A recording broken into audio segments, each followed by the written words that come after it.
Hi everyone, welcome. My name is Hannah. I'm a vendor with Stay Home Kansas. My shop is Joyful Creations, and I'm here today to show you how to set up your vendor shop.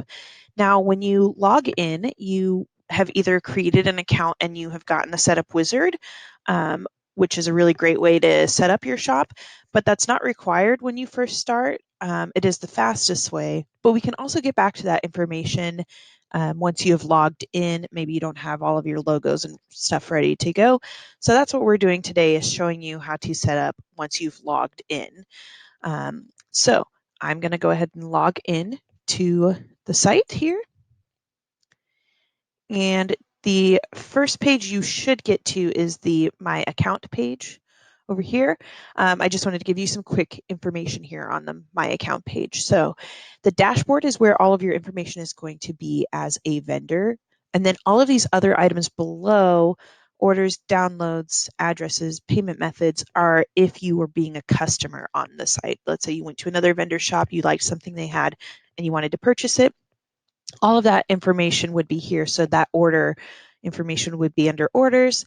If you purchased a downloadable item, those downloads would be here. Your addresses include your shipping and billing addresses as a customer, and your payment methods as a customer. Your account details is where you can update your password if you need to, or maybe change the way your name displays as a customer.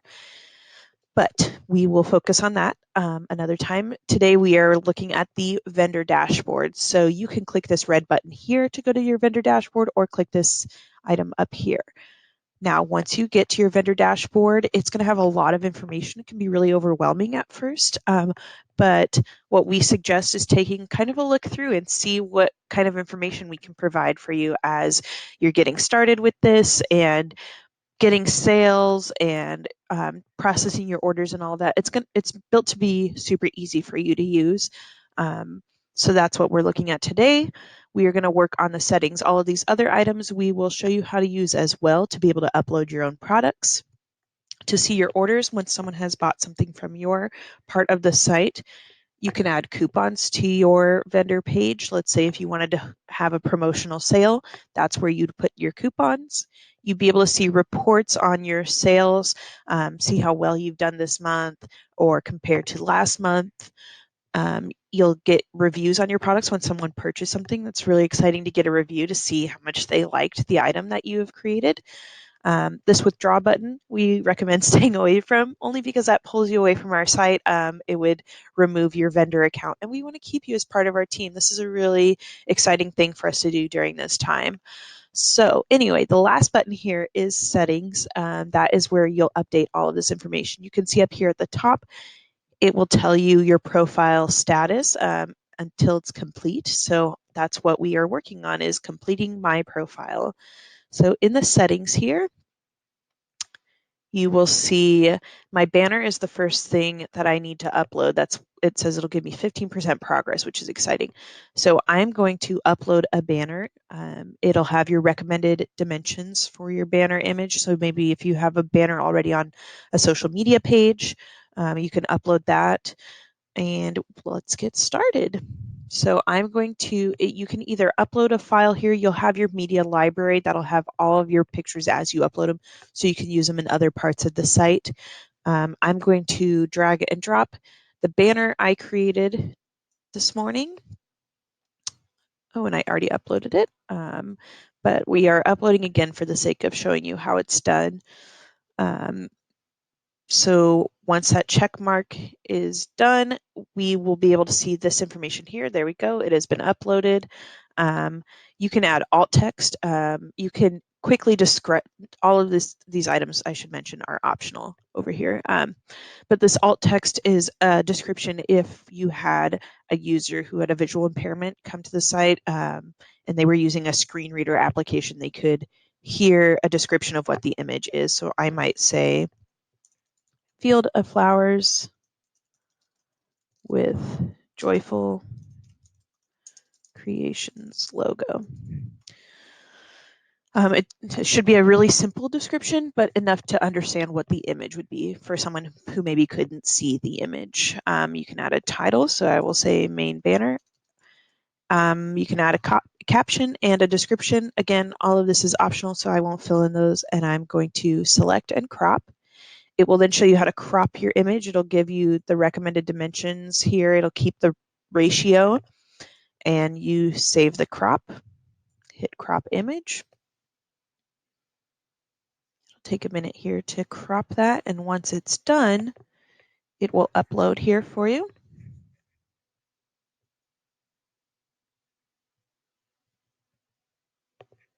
There we go. It is done. So notice it still says that I need to gain the progress because I haven't saved this page yet. So I've uploaded the banner, but it is not quite done. This banner will display, I will show you, I have my profile open on another page here. It will display in this area at the top of your shop page, as well as your information, which is the other stuff we are about to edit. So if you go back to your dashboard here, your profile picture, it'll recommend a pixel size. The size that displays on this page there is 80 by 80 pixels. It is a square image that it will kind of crop to a rounded. You can see here it's got a rounded circle. So I highly recommend getting a square version of your logo if you need to adjust that so that it can fit in there. That would be best because it will have that crop the same as what the banner did. Then you will add your store name, how you want it to display on your page. Your store product per page is how many items will display on the page. So down here you can see there's items. So you can say 10 per page, and then it will have a paging number at the bottom that'll say your next page if you have more than 10 items, let's say. Your street address, if you want that to display on your banner up here at the top, you can enter that. I chose to only list the city and zip code, and your phone number can display there. You can choose to show your email address in the store page, and you can tab the product single view there as more products on your options. The map is not currently working, but we will get that map uploaded soon so that you can show your location there and have it be easier for your customers to locate you on the map.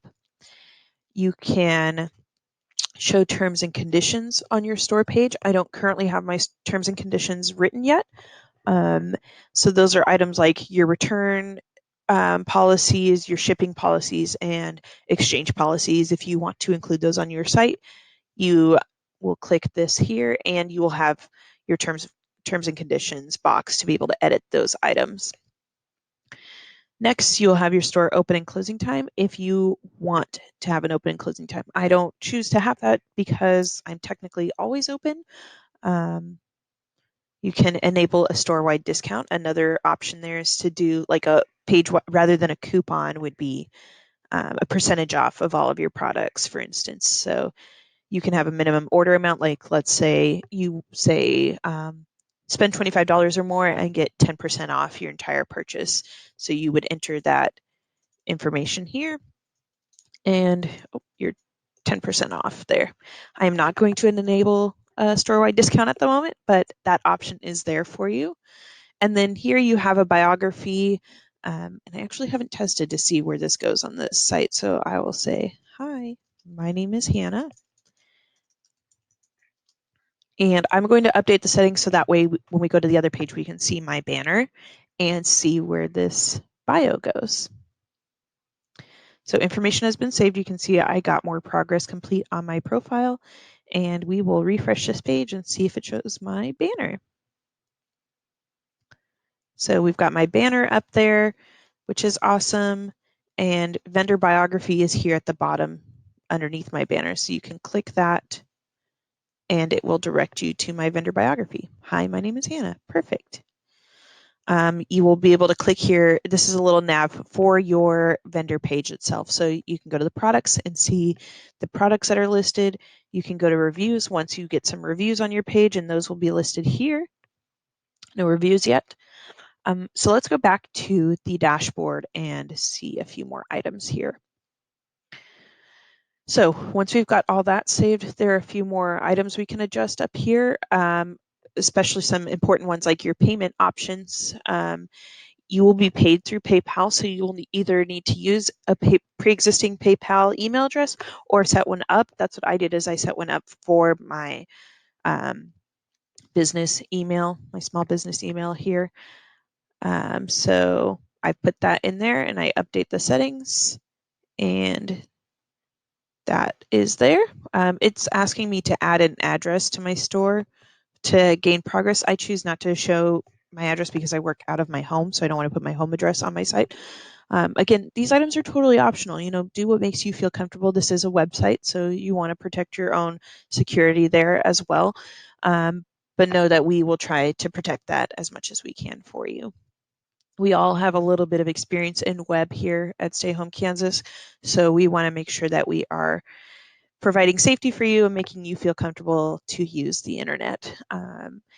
The next option here on your dashboard is shipping, so you can change your shipping options.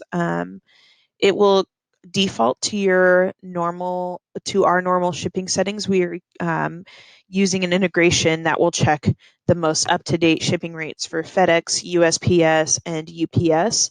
And I will show you here in a minute where you can go adjust those items if you have an account for any of those sites. The other important thing to upload on your vendor page is your social profiles. So this is any of your social media pages. So what I recommend doing is going to those items here in a web browser when you're uploading this. So I went to Facebook to my vendor profile.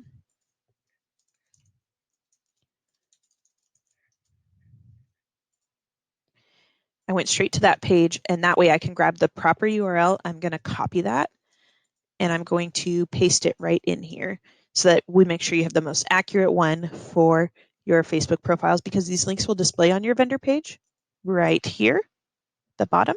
So you want to make sure that those are linking to the right spots. You don't have to enter all of these, obviously, if you do not have a Google Plus or Twitter or Pinterest for your items or for your small business. Don't put those in there. Just put the ones that you think will be really beneficial for your page, and you want to update those settings. Your store SEO, if you want to enter information for your SEO to keep track of some of that or help boost your SEO, which is your search engine optimization on the web, you can enter those items. So right here we've got a Facebook title. These would be items here, this Facebook title, Facebook description, Facebook image. Those are items if someone were to share something from your page. So from your vendor profile, if someone's like, oh, this is awesome, I want to share this with a friend, they could do that, and you can kind of control what would display there. Like I could put